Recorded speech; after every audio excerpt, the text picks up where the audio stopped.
и ме отвлякоха. А ти нещо много загрижен стана изведнъж, май, а? Мълчи, че стане лошо! Абе, не виждаш ли, че говоря, бе? Когато аз говоря, ще мълчиш, бе! Ясна ли съм? Ама... Виж какво, достатъчно проблеми си имам на главата! Няма тук да занимавам и с тебе, бе! Сега ме отвържиш, защото така не ми е удобно да говоря. Не! Няма да те отвържа! Защото всеки път, когато отвържа някой, всичко се проваля! Ми то ти самият си един голям провал, бе! Не е вярно! Аз съм най-добрият в това, което правя! Абе, отвържи, ма ти казах, бе!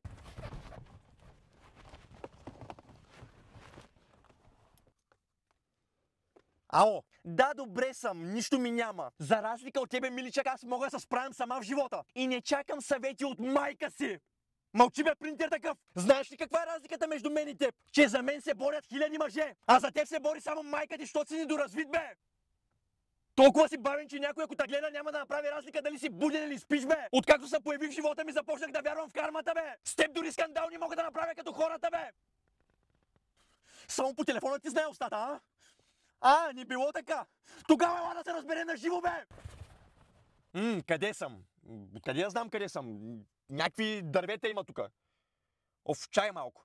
Обясни му къде сме. Ама няма как да му кажа къде сме. Така ли? Няма как да му каже къде сме. Защитаваш ли го, бе? Не, просто аз те отвличам. Абе, не ми се обяснявай, бе! Казвай му бързо къде сме да идва, защото повече няма да занимавам с него. Ало? Тук сме на този стария път извън града, да. Добре.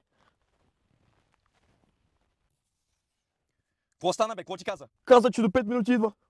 Хубаво, добре.